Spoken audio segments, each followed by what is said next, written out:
Dear students, today we are going to discuss Précis writing. So Précis एक बड़ा important topic है grammar का और इसका meaning क्या है. So Précis यदि देखा जाए तो जो word है precise, P-R-E-C-I-S-E, so precise से ही Précis का link है. और precise का मतलब क्या होता है कि brief, accurate, to the point, मतलब संक्षिप्त में थोड़े शब्दों में बिल्कुल एग्जैक्ट बात करना, फालतू बातें हटा के. सो यही प्रेसी में भी यही होता है. एक लॉन्ग मान लो पैराग्राफ है तो उसको हमने शॉर्ट करके लिखना है और शॉर्ट इस तरह करना है कि जो मेन आइडिया है वो वही रहे और जो एक्स्ट्रा डिटेल्स हैं उनको हम रिमूव कर दें और उसका 1/3 साइज़ कर दें. जो मान लो 150 वर्ड्स का कोई पैराग्राफ है तो प्रेसी जब उसकी बनाएंगे तो we will convey the same idea in about 50 words. So जो भी उसका साइज़ है उसके 1/3 में उसी आइडिया को एक्सप्लेन करना. So that is what प्रेसी writing is all about. और थोड़ी इसकी चलो डेफिनेशन की बात कर रहे हैं तो यहाँ पे यही बात लिखी है. Precis in simple words is a summary और brief of a passage. So एक समरी है मान लो पूरे पैराग्राफ की, तो पैराग्राफ को संक्षेप में बताना या ब्रीफली बताना, थोड़े शब्दों में एक्सप्लेन करना. सो वही चीज़ है. और कुछ मेन जो फीचर्स हैं प्रेसी के तो वो डिस्कस कर लेते हैं क्या क्या मेन फीचर्स हैं. It should retain the essence of the original passage. जो मेन एसेंस है, मेन आइडिया है, जो पैसेज हमें मिला है जिसकी हमने प्रेसी राइट करनी है, तो वो मेन आइडिया खोना नहीं चाहिए. जब उसको शॉर्ट करके लिखेंगे तो आइडिया वही रहना चाहिए. It should be clear, brief and precise. और क्लियर हो, साफ हो, ब्रीफ हो, संक्षिप्त हो, थोड़े शब्दों में हो, और प्रिसाइज टू द पॉइंट हो, सीधी बात, कोई एक्स्ट्रा बात नहीं, ऐसा होना चाहिए उसमें. It should present the ideas in A sequence. और एक सीक्वेंस में, एक लाइन में, एक के बाद दूसरा, दूसरे के बाद तीसरा, ऐसे आइडियाज़ प्रेजेंट होने चाहिए as given by the author, जैसे राइटर ने दिए हैं. And there should be coherence of ideas. और आइडियाज़ की कोहेरेंस होनी चाहिए, आपस में लिंकेज होनी चाहिए कि एक विचार कुछ और डायरेक्शन में जा रहा है तो दूसरी बात कोई और तरफ जा रही है. ऐसा नहीं होना चाहिए. आपस में मेल खाते हो सारे आइडियाज़ जो भी उसमें लिखे हो. It should not look as an abstract of the original. और ऐसा ना लगे कि ये उसका एब्स्ट्रैक्ट है, कि मतलब जैसे बीच में से थोड़ा सा पार्ट उठा लिया. जैसे मान लो 10 लाइन्स है पैराग्राफ में, तो 5th लाइन से लेके 7th लाइन तक ऐसे ही उठा लिया, बीच में से इसको अलग निकाल लिया बिना कुछ चेंज किए. तो ऐसा नहीं होना चाहिए. तो ये लास्ट पॉइंट काफ़ी इंपॉर्टेंट है क्योंकि बहुत सारे स्टूडेंट्स यही करते हैं. तो प्रेसी के नाम पे जस्ट बीच की कुछ लाइंस लिख देते हैं और सोचते हैं कि काम हो गया. सो ये प्रेसी का पर्पज़ नहीं है. बात यही है कि सिर्फ उसमें जो मेन जो आइडिया है वो खोना नहीं चाहिए, बात पूरी की पूरी वही कन्वे हो. हाँ, सिर्फ यही है, कुछ एक्स्ट्रा डिटेल्स हैं उसको हम रिमूव कर दें और जो मेन आइडिया है उसको हम कन्वे कर दें. और स्टेप्स देखते हैं. स्टेप्स में क्लियर हो जाएगा कि कैसे करना है कि पूरी बात भी वही रहे और छोटा भी हो जाए. कैसे होगा ये? Firstly read the passage carefully. तो सबसे पहले तो पैसेज को केयरफुली पढ़ें, ध्यान से पढ़ें. Underline, highlight the main ideas of the passage. और पढ़ते पढ़ते यदि आपको लगे कि ये मेन आइडिया है तो उसको अंडरलाइन कर लें, हाईलाइट कर लें, निशान लगा दें वहाँ पे. और यहाँ पे मैं ये भी कहूँगा कि उसके पैसेज के आप सब पैराग्राफ्स बना सकते हो. जैसे लगता है कि 3-4 लाइंस एक आइडिया कन्वे कर रही हैं, अगली 2-3 लाइंस दूसरा आइडिया कन्वे कर रही हैं, तो आप वहाँ पे निशान लगा सकते हो कि यहाँ पे एक तरह के सब पैराग्राफ है, पैसेज का एक हिस्सा है, यहाँ पे दूसरा हिस्सा है, तो वो ईजी हो जाएगा. और थर्ड पॉइंट क्या है? Compress the ideas in a brief form. So ideas को एक ब्रीफ फॉर्म में कंप्रेस करो, उसको छोटा करो, while retaining the important details. Important details को रखते हुए उनको निकालना नहीं है, डिटेल्स, इंपॉर्टेंट डिटेल्स को. तो जो खास इंपॉर्टेंट नहीं है उनको रिमूव कर सकते हो. Identify the central idea. जो मेन आइडिया है उसको आइडेंटिफाई करो, पहचानो. और सेंट्रल आइडिया से ही हमें उसका टाइटल भी मिलेगा. सो प्रेसी में टाइटल भी बड़ा ज़रूरी है, ऊपर जो देना है हमने हेडिंग उसका पैराग्राफ का. Prepare draft. एक रफ ड्राफ्ट तैयार करो, एक रफ आउटलाइन तैयार करो उसकी.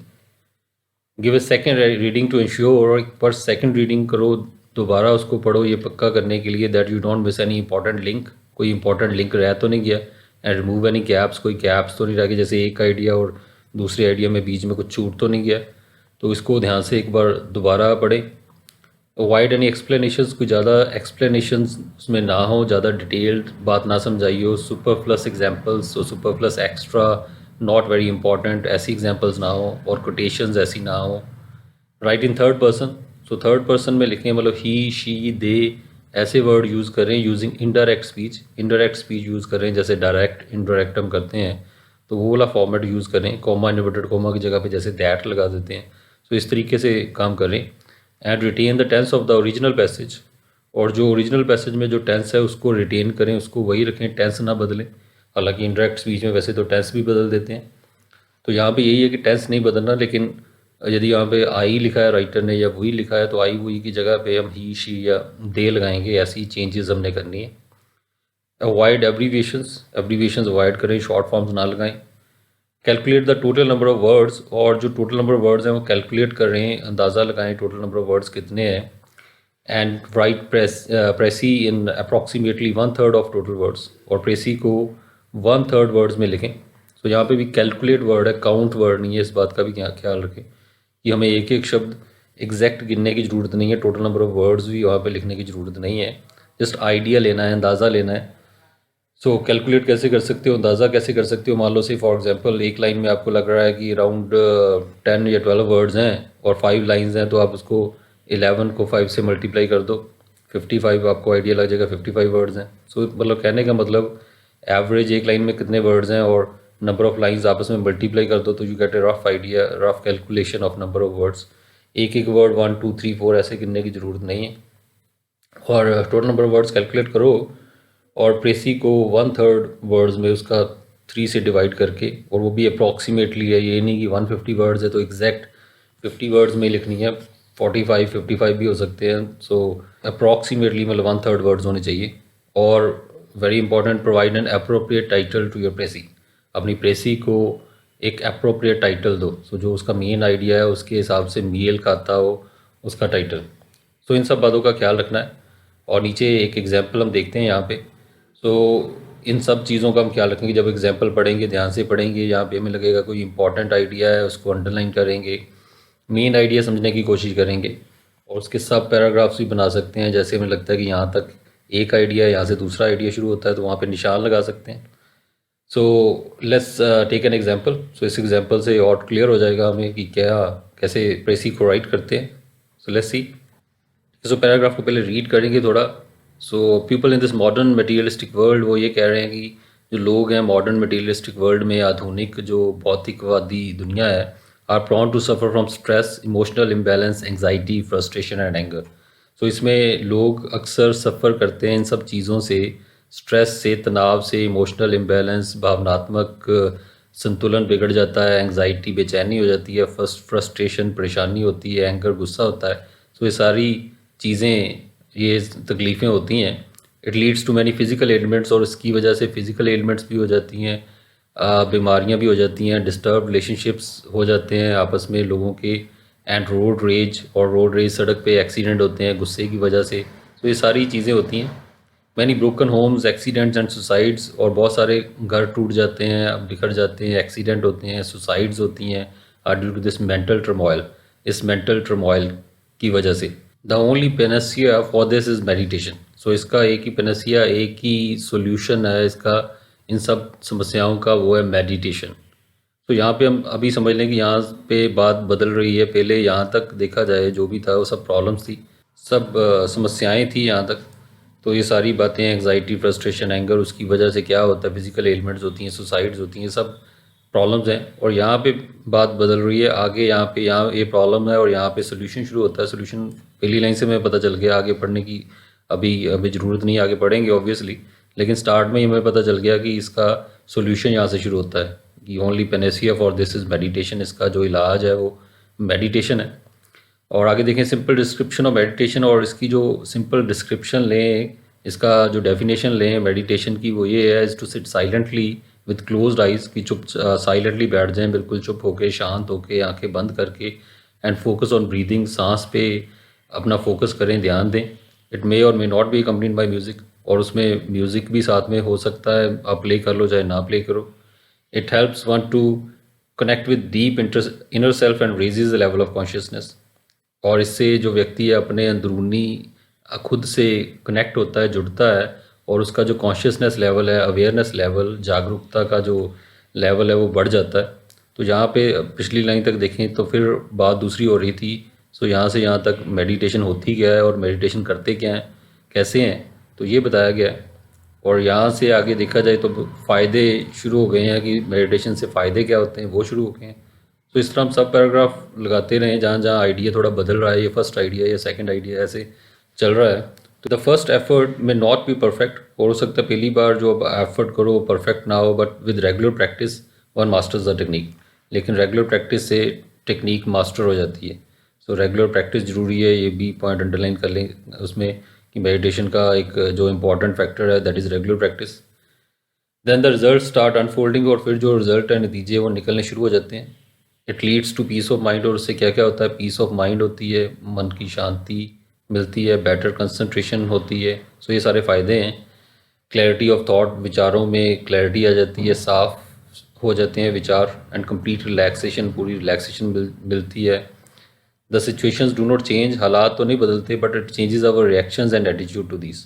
लेकिन हमारा जो रिएक्शन है, हमारी जो प्रतिक्रिया है हालातों के प्रति, और हमारा जो एटीट्यूड है वो चेंज हो जाता है। सो चाहे मुश्किलें तो हम शुरू शुरू में कम नहीं होती, मुश्किलें तो लगता है वैसे उतनी उतनी की उतनी है। तो लेकिन हमारी जो प्रतिक्रिया है कि हम उनको कैसे लेते हैं, कितनी टेंशन लेते हैं, तो वो कम हो जाती है। वन लर्न्स टू बी काम एंड ग्राउंडेड, और व्यक्ति काम रहना और ग्राउंडेड, ज़मीन से जुड़े रहना सीख जाता है इन ऑल सर्कमस्टांसिस, हर हालातों में, and surrender to divine control, और परमात्मा के प्रति समर्पण सीख जाता है। So gratitude takes the place of complaints, और ग्रेटिट्यूड जो है, थैंकफुलनेस जो है, वो जगह ले लेती है कंप्लेंट्स की। कंप्लेंट, शिकायतें करने की बजाय हम शुक्रिया करते हैं। एंड लव रिप्लेसेस रिजेंटमेंट, और जो लव है, प्यार है, वो नाराज़गी का स्थान ले लेता है। It is then that circumstances begin to change, और फिर जो सर्कमस्टांसिस हैं वो बदलने शुरू हो जाते हैं। पहले तो सर्कमस्टांसिस वही रहते हैं, हमारी प्रतिक्रिया चेंज होती है, तो बाद में सर्कमस्टांसिस भी बदलने शुरू हो जाते हैं। So life is a beautiful gift of God, life परमात्मा का दिया हुआ एक गिफ्ट है, but one becomes thankful for it. लेकिन हम थैंकफुल होते हैं इसके लिए only after practicing meditation. Meditation करने के बाद ही हमें ये ज्ञान होता है कि हमें थैंकफुल होना चाहिए। द रिजल्ट इज़ ए काम एंड सीरीन इंडिविजुअल, और काम और सीरीन इंडिविजुअल उससे बनता है, शांत और संयमित रहने वाला व्यक्ति उससे बनता है मेडिटेशन करने से।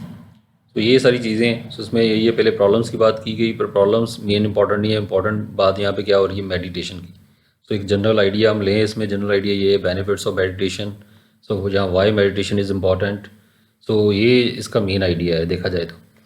और उसके बाद हमने ये बताया कि प्रॉब्लम्स को हल करती है ये मेडिटेशन, और मेडिटेशन करने से क्या क्या बेनिफिट्स होते हैं, उसके बाद ये सारी बातें बताई गई हैं। लेट्स सी इट्स सोल्यूशन देखते हैं। और पहले टाइटल की बात करें, यही है एडवांटेजेस ऑफ मेडिटेशन, मेडिटेशन के एडवांटेजेस, बेनिफिट्स ऑफ मेडिटेशन, ठीक है, वाई मेडिटेशन इज़ इम्पॉर्टेंट, कोई भी इस तरह का टाइटल हो सकता है।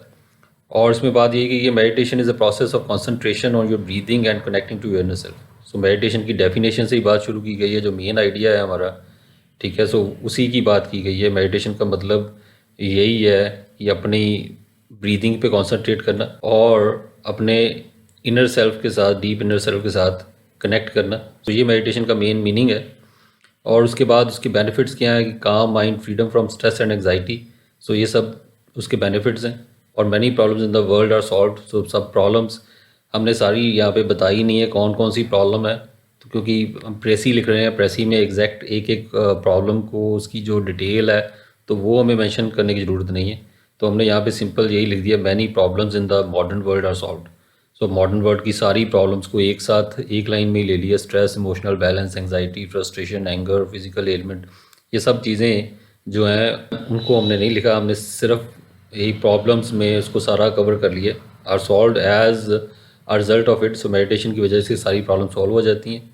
और क्या क्या बेनिफिट्स होते हैं, पर्सन बिकम्स इमोशनली स्टेबल हो जाता है, is attitude towards life become more of gratitude and love, और उसका जो एटीट्यूड है वो ग्रेटिट्यूड और लव वाला हो जाता है, बजाय कंप्लेंट्स और रिजेंटमेंट के।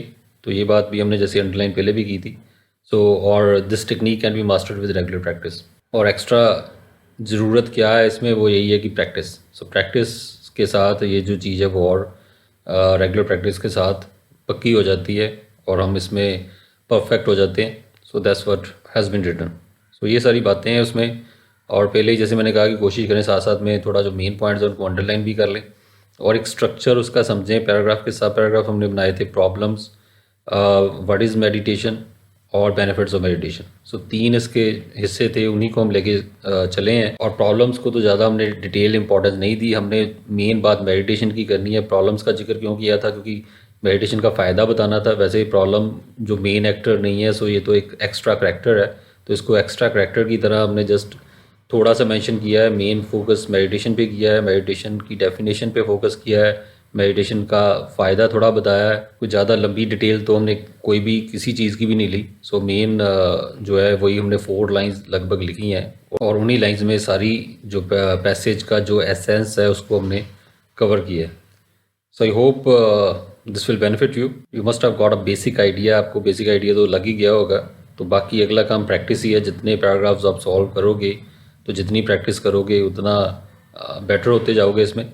सो बस इन्हीं बातों का ख्याल रखें। पैराग्राफ को पढ़ें, पढ़ते पढ़ते जहाँ पे लगे आइडिया थोड़ा चेंज हो रहा है वहाँ पे उसको निशान लगा दें, सब पैराग्राफ्स बना लें। जहाँ पे लग रहा है ये चीज़ काफ़ी इंपॉर्टेंट है, थोड़ा लग रहा है हमें, उसको हम अंडरलाइन कर दें कि ये पॉइंट तो लिखना ही है ज़रूर। तो या ये वर्ड्स जो हैं वो की वर्ड्स हैं, वो इंपॉर्टेंट वर्ड्स हैं, उनको अंडरलाइन कर लें साथ में। और ये सारा कुछ करने के बाद पहले तो उसका टाइटल डिसाइड करें। टाइटल डिसाइड करके फिर हम उसके बाद उसको लिखना शुरू करें, आइडियाज़ को आपस में लिंक करें और ब्रीफली लिखें। एक्स्ट्रा डिटेल, कोई एक्स्ट्रा एग्जांपल्स कोई उनको छोड़ते जाएं, और बाकी जो बातें हमने स्टार्ट में भी की थी, शुरू में जो पॉइंट्स, उनको भी अपने माइंड में रखें। So that's what it is. So I hope it will be helpful for you. So thank you. So we'll take another topic in the next video. So goodbye till then. Thank you. God bless you.